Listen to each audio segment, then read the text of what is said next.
How to insert and edit dimension lines. How to add layers, edit them, or changing objects from one layer to another. How to insert text.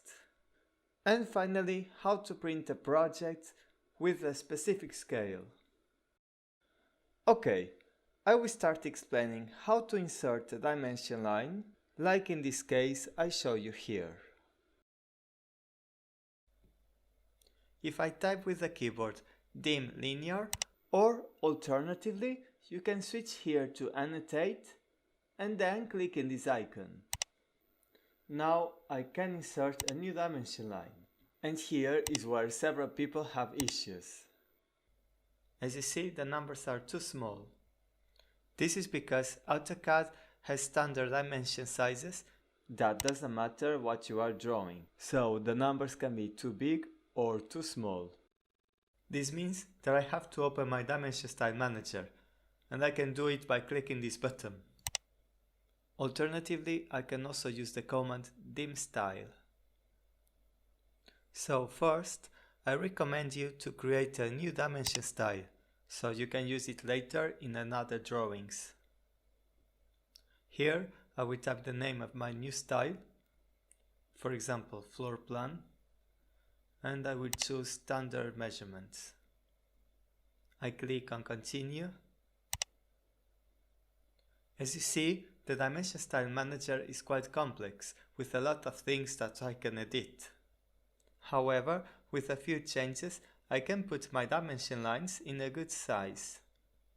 So first, I will go to Symbols and Arrows tab, and I will change my arrow size, which is too small. The distance that I show you here is 300, so I can put for my arrow size a little bit less, for example 100. So the second thing I will edit is my text. If I go to the text height, I can see that it's too small again. I will put 100 as before.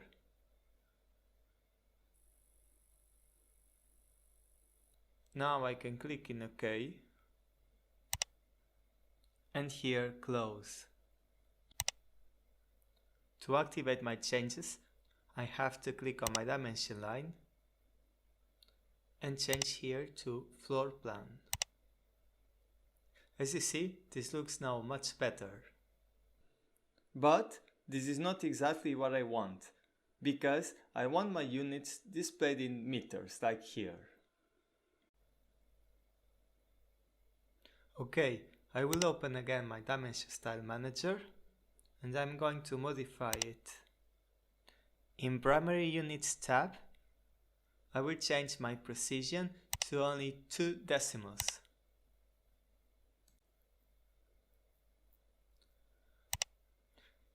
As a suffix, I will put m of meters. Finally, because I want to change from millimeters to meters, I have to set up the scale factor as 0.001. I click OK and close. So I could finally put my dimension as I want.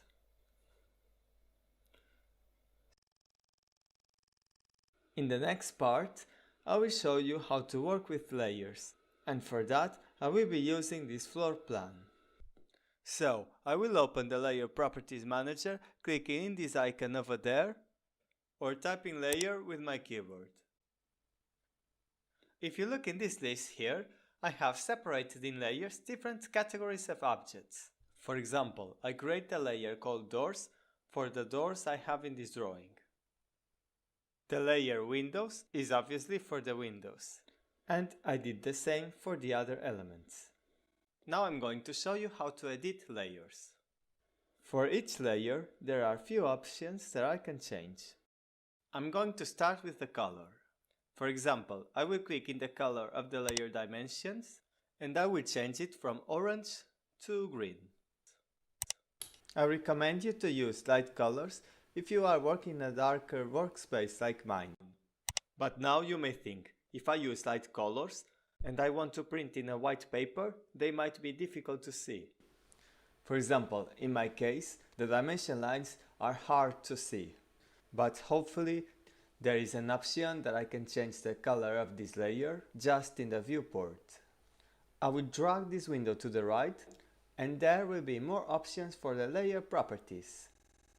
This column named as VP Color shows the printing color of each layer. Then I'm going to change the color for the dimensions. So I want this yellow a bit darker in my paper. Now it's much easier to see the dimension lines. Finally, one important thing. Any layer that is in white in the model space will automatically be black on my paper. Aside from the colors, I can change the line type clicking here. Now if I go to load, I can see all these options. For example, I will choose this type. Now I select it again here and click OK. But if you look to the drawing, it looks like that the line type hasn't changed. And we can only see it if we zoom a lot. However, if we switch to the Layout tab, we are able to see the dash line properly. And in the paper will be exactly like this. To change the line weight, I click here and I can choose the size that I want. I select this of 1 mm for example and click OK. Now you may notice that nothing has changed in the drawing, because by default all the lines are displayed with the same size as it's easier to work. But don't worry, because when you print they will be with the right line weights. In any case, if you want to display them on the screen, just click on this icon. Now I'm going to show you how to insert a new layer. I will right click anywhere in this box and then click on New Layer. After, I type the name for the layer, for example line. Now I can edit the layer as I want. For example, I will change the color to red. Now if I want, I can edit the layer as I did before. If you look here, you can see this tick in the layer dimensions. This means that this layer is currently selected. So if I draw, for example, a line now, it will be displayed in the layer dimensions, as it's in orange like the others. Also, this tab shows the layer that is currently active. If I want to move an object to another layer, it's simple. First, I have to select my object. Then I click in this tab and choose the layer that I want to move to. And I choose line. Here it is, and also in red color. In this part I will show you how to turn off a layer. It's simple, you may see these lights here. If I click in one of them, I switch off the layer. So I will switch off the layer doors, and if you look to the drawing, you can notice that the doors disappeared. Now imagine that I want to switch off all the layers except the layer doors, for example. To do that, I double click in doors to activate it. After, I click with the right button. Now I click on select all but current. I click in the light of one of the selected and all of them switch off. This is great if we need to select all the objects of a specific layer. Another thing, I can also click on the sun next to the light. This freezes the layer, and apparently does exactly the same as turning it off, but the difference is, with freeze, it's like deleting the layer temporarily. This is useful for complex drawings with dozens of layers, so if I freeze a bunch of them, AutoCAD may use less memory. Now I want to show you how I can insert text. It's very simple and there are two ways to do it. The first way I show you here is to insert a single line text. To do it, I will click in the arrow under the icon text and select single line text. If you cannot find it, you can also type with your keyboard text. Okay, now I will click where I want to insert my text. The first thing, I have to specify the text height, which will be the size of the line that I draw now. Then I will insert the direction of the text. As I want my text horizontal, I draw a line in this direction. I click and I can now type my text. As you see, it's like the text above, but a bit bigger. When I finish, I click somewhere with my mouse and then Esc.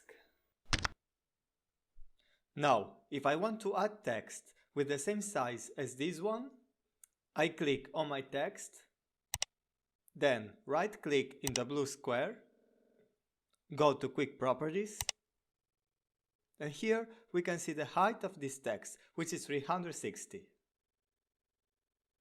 Now I close. So I will insert a new text, and this time I will type 360 for the text height. And by doing this, it will match the size of the text above. So you can see that both texts have the same size.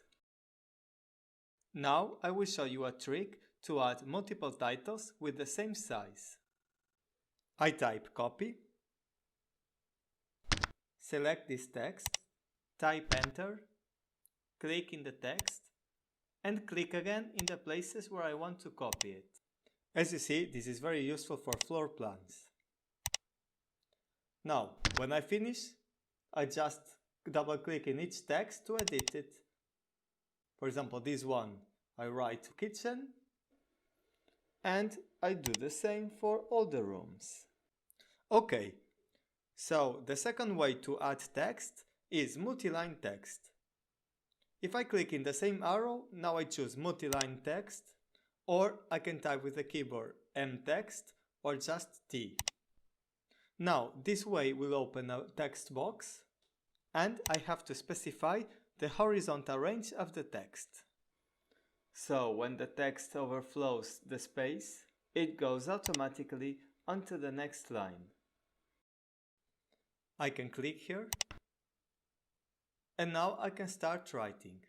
The multi-line text is better when we want to insert long text. In this tab, we have all the options to edit our text, and here we can change the text height.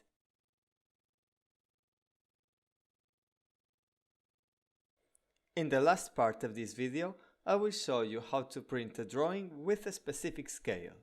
As an example, I will be using the site plan, and I want to print it in a scale of 1:200. This procedure is not difficult, but it has several steps. If it looks a bit confusing for you, don't worry, because after 2 or 3 times of practice, you will get it. Okay, if you look in this part of the screen, you can see those tabs here. This one that says Model is our current workspace, and as you know, this is where we make all the drawings.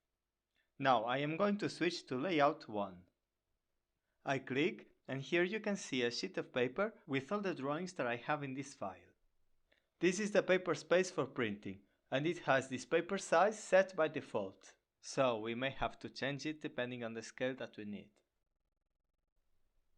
Okay, now I want to show you a characteristic of the layout, the viewport, which is this rectangle here. This is like a portal which displays the area that I will print. For example, I will click on the viewport, then I select this point on the corner, and I move it a little bit to this way. As you see, the viewport became smaller, and also this part of the drawing is now hidden and will not be in the printing. So, in the layout, we have 2 different modes. Paper, which is the current one, and Model. When we have the paper active and I scroll with the mouse wheel, I do zoom in all my workspace. Also, if I hold the wheel to use the pan, I can move all the paper around. I'm going to switch to the model by double-clicking inside the viewport or clicking in this button here. So, if I move and zoom, we'll only work inside the viewport, and the scale of printing is also changing. Now, I'm going to put the site plan in the center of the model. So, as I want to print in a scale of 1/200, I will click in this icon to choose the scale. I have all this list. However, if the scale that I want is not here, I can create a new one, clicking in Custom. I will choose 1/200. And as you can see, my drawing has zoomed a lot, meaning that my paper is too small for this scale, and I have to change it to a bigger one. To change the paper size, I go to Layout 1, right click, and choose Page Setup Manager. Now I click on Modify, and I'm now in the Page Setup window. Here I can choose the printer and the paper size. First, I'm going to click here to choose the printer. As I want to export as PDF, I will choose DWG to PDF. Remember that DWG is the extension for AutoCAD files. Now, in the ribbon below, I can choose the paper size. I'm going to select A1 because I already know that it will fit. But if in your case you don't know the size, you have to try different ones to find appropriate. Finally, I click in OK, and then close. As you can see, I have now a much bigger paper. So what I need now is to increase the viewport and fit the drawing. I click in the corner and drag it to the other side. As I am in the paper mode, I double click inside to switch it to the model so that I can drag the drawing to fit it in the center. Okay, so you may notice that this part is not fitting, so I have to increase the viewport a bit. Okay, I have increased my viewport. However, if I print now, the viewport will also appear in the paper. So, if I don't want it there are two options. I can drag the viewport to outside of the paper, or I can create a special layer for a viewport and then freeze it. I will show you the second option. I will open the Layers window. I right click inside the window and select New Layer. I name it as Viewport, for example. Then I select the viewport and click here to change the layer to Viewport. Finally, I click again in the same ribbon and click in this icon to freeze it. Okay, now I cannot see the viewport. Finally, I'm ready to print, but before, it's important to confirm that my scale is correct. I switch again to Model, and we can confirm the scale of 1/200. To print, I go to Layout 1 tab, right-click, and choose Plot. Once I have my printer selected, I can click in OK. Now save.